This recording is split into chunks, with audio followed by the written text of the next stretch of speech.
Hi, I'm Jenny Berkey at Plum Farm, and we have some goat milk that we are going to make yogurt with.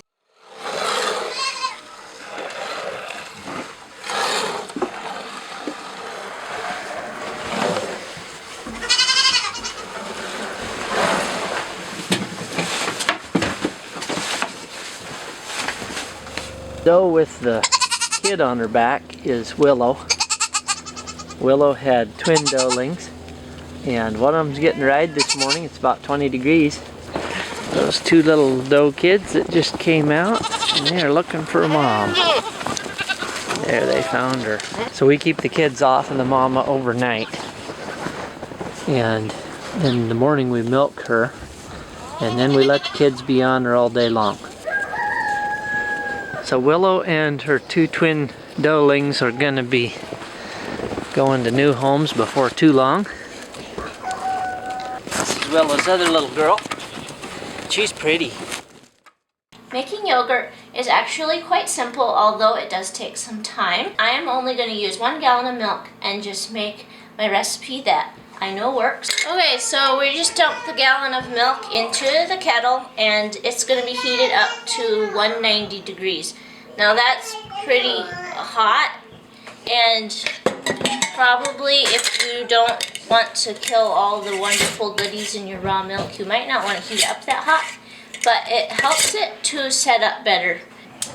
Basically it just sits here and heats up. Starts steaming pretty good at about 180 to 190 degrees, and I'll check it with my instant read thermometer and let it get that hot. And after it gets up to 190, then it needs to cool back down to 110 degrees. Basically just leave it on medium low or so and let it heat.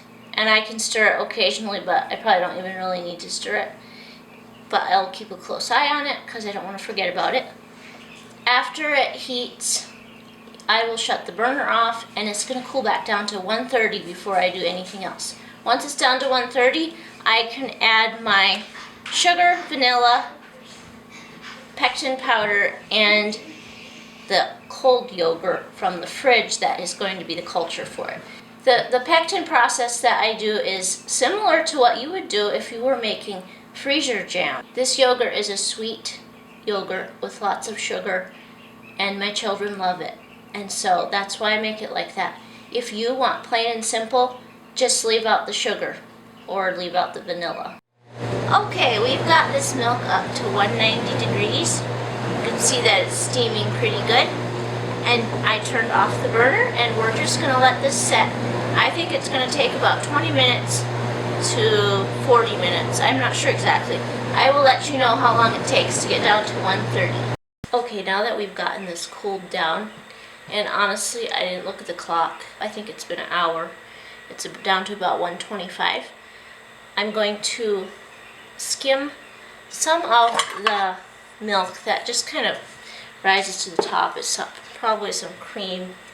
I don't know what all, but this I'm just going to take off. I'm sure it's good stuff, but I don't want to have to deal with it when I'm putting this into jars. I'll give that to the chickens or the puppies. The recipe calls for 1.5 cups of sugar. That is a lot of sugar. It makes it very sweet, which we like. I'm going to try to cut sugar back to about 1 cup. Okay, oops, that splashed. Okay, and then it calls for 2 tablespoons of vanilla. We are able to get vanilla in very large quantities from our local bulk food store. So that's great for us. 2 tablespoons of vanilla makes it very delicious.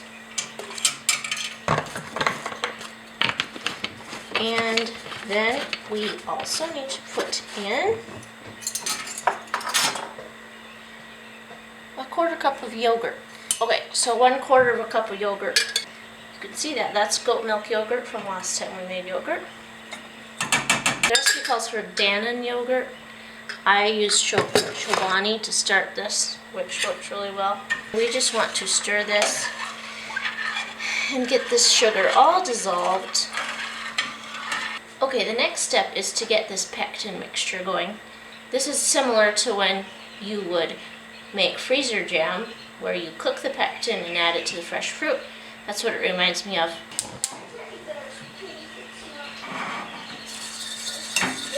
When you're doing the pectin mixture, you want to keep stirring it.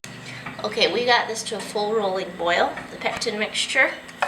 I'm gonna scoop my stuff back up here. I'm going to very carefully add this to the yogurt.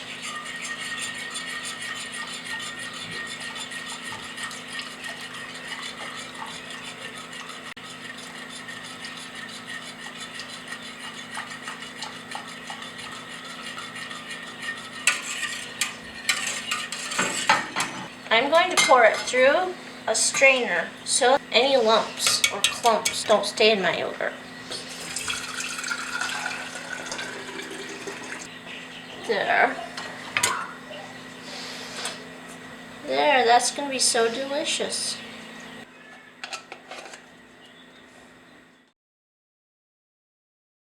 Okay, the next thing we do is incubate the yogurt. And when we incubate the yogurt, it needs to stay around 100 to 110 degrees Fahrenheit. And I'm going to do that by putting it in this cooler. This cooler just fits these about just right. Incubating the yogurt is a very important step, obviously, that gives the cultures time to grow and set the milk up into yogurt. It will take 6 to 12 hours to set up properly. I like to let my yogurt in for about 6 hours. I'm going to let this sit in here until close to bedtime probably, and then I'll put it in the fridge and we'll try it tomorrow morning. Okay, it's the next day and we're going to try out our yogurt. See how it turned out. James wants to give it a try. Now the interesting thing about making yogurt out of raw milk is that some of the cream rises to the top as it's cooling. So it actually has some thicker creamy stuff on there. It's nice and thick like I expected it to be. What do you say? You'll have to take another video. Is that good? Okay, so the yogurt is a little more sour or tangy than it was last time, which James didn't approve of, so we put sugar on it. So when you're making yogurt, the incubation time and the temperature makes a difference in how it tastes. So this yogurt, I tried adding a little less sugar this time, and it incubated more like 8 hours, maybe 7 or 8 hours, and also was a little bit warmer incubating. I was having trouble regulating it in my different cooler. Anyway, you have to mess with it and see what works for you. Oh good, I talked too long.